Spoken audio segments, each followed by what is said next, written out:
Hey everybody, and welcome to day 21. This is the week 3 wrap-up of my first phase of 55 days going into 5 months of going from being unemployed, overweight, and broke to a place of financial stability, being in shape, and having some kind of reasonable, decent cash flow or a job, depending on where this all ends up taking me. But if you've been following, every day I've been recording a video blog to document my process that I'm going through, but also more importantly to provide tips to you and advice and success tips on things that have been working for me, on books that I've been reading, on everything that I've been learning as I've been going through this process myself. In the event that you find yourself in the same position that I'm in, I'm hoping that this will help you and that these video series, these video blogs will be very useful in providing you with some information that you might not get elsewhere, or maybe you're getting from a source that you think, well, they don't really understand what I'm going through. They have no idea what this is like to go through this. And I do know what it's like. And on day 1, I shared my bank balance as well as my weight and my situation of not having a job. So if you've been following every week, hopefully you're getting some good, useful information out of it. So this is week 3 wrap up. I prefer at the end of every week on Sundays to record, if I can do it on Sunday. If not, then as soon as I can the following day, record for you kind of an overview, a review of what we've talked about in the past week, the books that I recommended, the topics that I hit on, so that if you don't have time to go through the everyday blog or subscribe and follow me, you can at least check in on the weekly reviews and get the same information all wrapped up into one video blog. The only thing, obviously, is it's a little bit longer than if you watch the daily blogs. You can find that those are really quick to watch and get some useful information versus having a longer blog that you're going to have to commit some time to. But regardless of whatever your choice is, I'm glad you're here. And today, again, I'm going to go through what we discussed. On day 15 last week, I talked about faith, and that was the video blog where I shared our little cat, Ruby, one of our cats.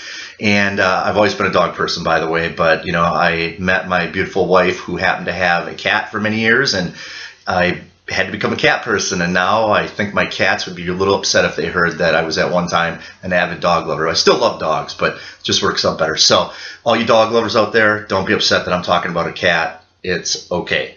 But our cat Ruby was a stray that we found, and took her in at 11 months and took care of all of the stuff, getting her fixed up and everything else. And Ruby has been a wonderful addition to our house. But what I shared with you on day 15 was that Ruby doesn't ever think about, where is my next meal coming from? Where is the water that miraculously appears every morning when I get up in my dish? Where's that coming from? She doesn't care where it's coming from. She just knows that every day she's going to have food, every day she's going to have water, every day she's going to have a pillow or a blanket to lay down on, and she doesn't have to worry about that. That's the most basic level of faith. Now, granted, she's an animal, and we could get into a whole debate about animal awareness and consciousness, and are they conscious? Do they have self-consciousness, thoughts and tendencies? Regardless of that, it's just an example, so don't get too caught up in it. Simply just using it as a little story to make a point. So what I had shared, though, is that we need to have that same kind of faith. And faith as a dictionary term is not spiritual. It's not religious. And I know a lot of people get scared away when they hear faith.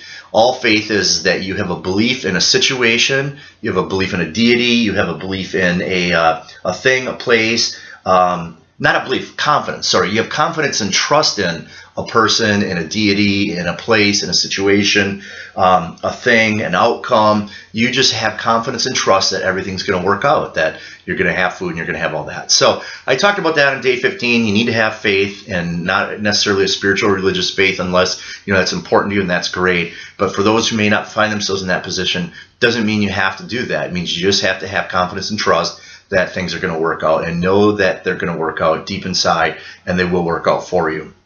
Day 16, I talked about reinventing yourself and shared with you this book by Brian Tracy called Reinvention, and how now at this point in your life you have the best time that ever. I mean, it's probably one of the prominent times ever that you can put yourself in a situation to reinvent yourself, that you don't have to be who you've always been.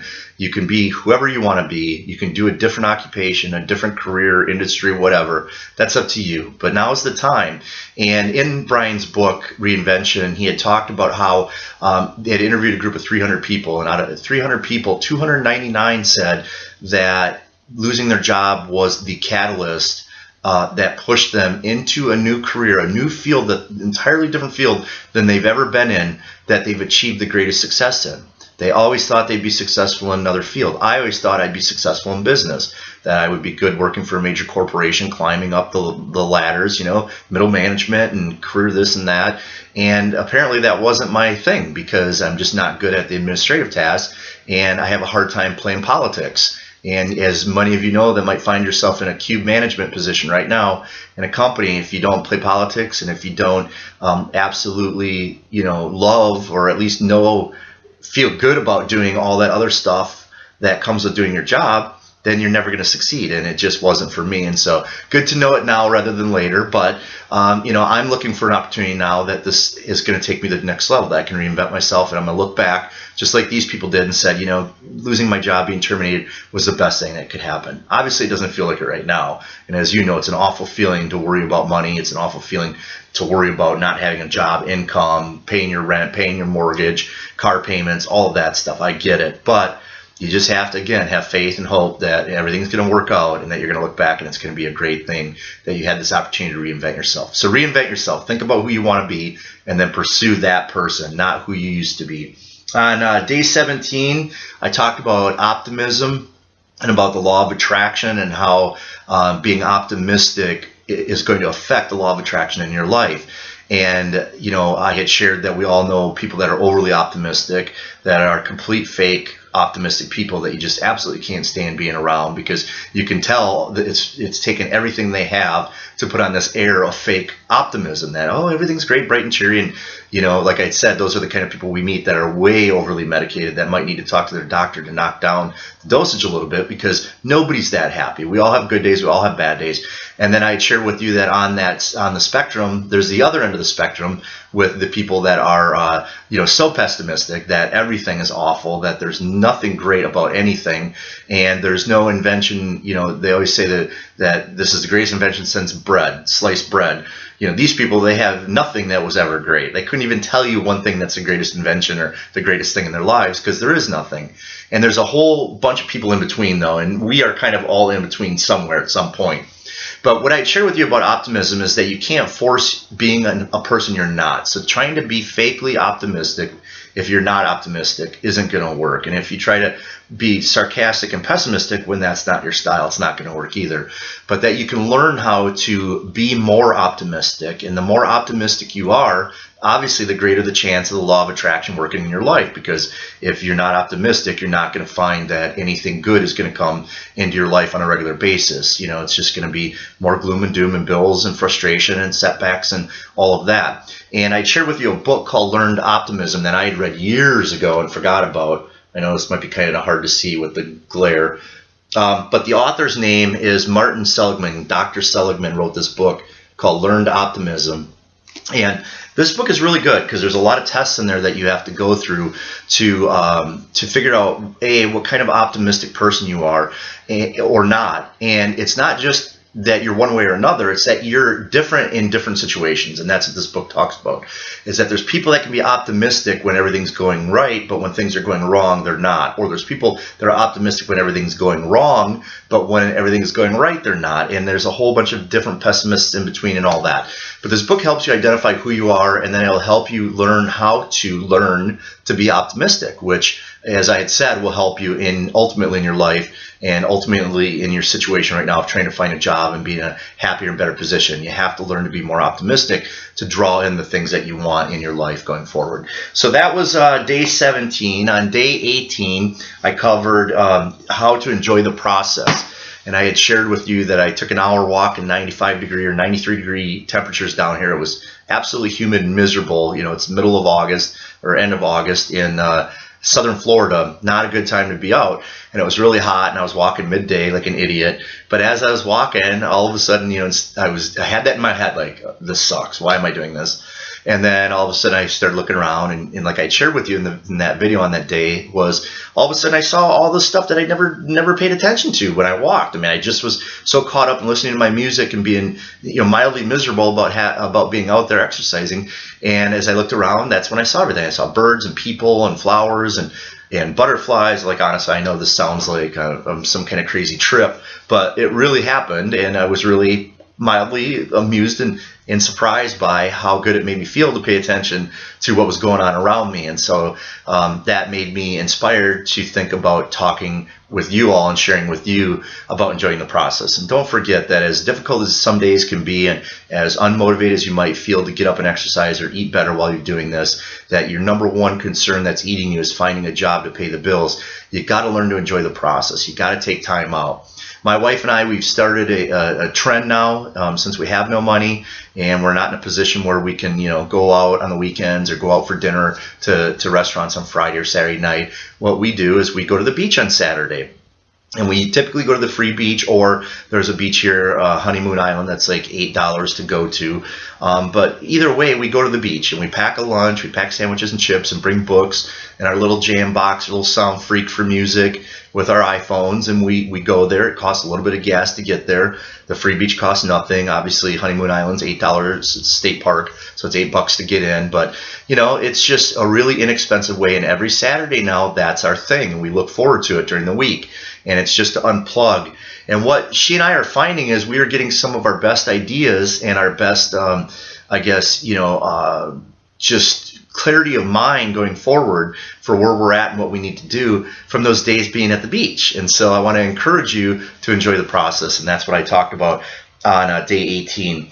On day 19, I shared with you flexibility, that you have to be open in this process to new direction. You have to be flexible to new ideas. You have to be flexible to new opportunities.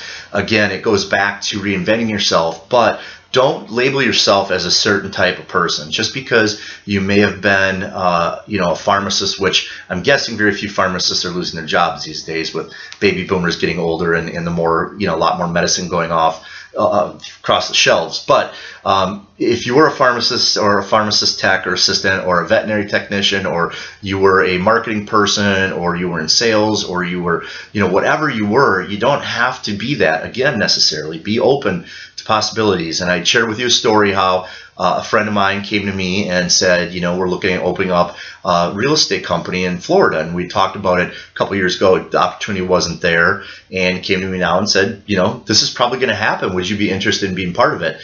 And I've always, enjoyed working with this friend of mine and with, his philosophy and mindset. And I would absolutely love an opportunity. Well, 6 months ago, that wouldn't have been an option because it just wasn't something I figured that I'd want to pursue. I wanted to get out and not get into that, or I don't know. It's just I wasn't open to it. I wasn't being flexible. And so I want to share with you again, be flexible for your positions and your opportunities. For day 20, we talked about being yourself. And how, as you go into your job search and you're looking at all of these opportunities that might be coming up, you're going into interviews, it's just to be yourself. Don't think that you have to go in and be a stuffed suit and be boring and be predictable and all of that. Be who you are. And through that, we had talked on day 20 on the video about people who go in and they feel like they can't really say who they are. And then maybe years later, a coworker that you're working with, you find yourself in a situation where maybe you're off-site, you're at a convention or conference, maybe you're at pool time, and all of a sudden it comes out or it slips that this person's into, whatever, certain kind of music, that certain kind of book, TV show, that they have a hobby that they enjoy doing this. And the whole time you worked with them in the gray suit, blue suit, black suit, cube environment, you never got to learn that they were into this. They just never shared it. And all of a sudden a new door opens and you get talking about that and you find out that this person has more of a personality closer to yours than you ever knew, because at work they were a different person. And this happens all the time, and it's sad that that happens that way, because think about from a management or a corporate perspective, if your employees got along better and everybody connected better, and what that would do for morale, what that would do for productivity, it'd be absolutely amazing. But instead we feel like we have to be this very prim, proper, dressed up, buttoned up type of person. And I know not all companies are like that. Obviously Google, a lot of the tech companies that cater to Gen Y, millennial and techies, have to have a certain kind of culture to draw people in, because that generation just won't take it. But my generation, Generation X, and way more the baby boomers and those before us, always felt like you had to play the corporate puppet. and be who they want you to be and act how they want you to act. And you have to, because that's job security. And nowadays it's becoming more that people want to see unique personalities. They want to see your individuality in the workforce. And so I want to encourage you, when you go into interviews, be individual, or show your individuality, be genuine, be who you are, and I think it'll ultimately play out a lot better. I recommended on day 20 a book called Nuts by Steve and Jackie Friedman. And it's about the journey of Southwest Airlines and what they did to get to where they are. And if you've ever had an experience on Southwest that was really positive, where the flight crew talked about funny things, when they did their pre-flight instruction checklist, it was hilarious. I mean, they just do such a good job, and they have such a high level of customer service because Southwest not only lets them, but encourages them to be individuals, to show their uniqueness and their unique personalities. And that book, Nuts, actually has a paragraph that I shared on day 20 that talks specifically about how they want people to be unique, because they feel that it plays into a better customer experience or consumer experience for their customers. And so be yourself as you go forward. And that was what I covered. That was week 3 wrap up. And if you didn't have an opportunity, or you want to get a little more in depth on any of these topics I discussed from day 15 through day 20, feel free to go back and check out my daily individual videos I uploaded on each topic. Otherwise, check back tomorrow, and we'll be back on day 21, which, by the way, if you know anything about behaviors or about habits, they always say it takes 21 to 28 days of doing something repetitively to form a habit. So hopefully my behavior now of eating better, exercising, and doing these video blogs going into day 21 tomorrow will help this to be a habit. And hopefully it's a habit that's benefiting you as well as me. So again, thanks for checking in. Have a terrific week, and we will see you hopefully on day 21.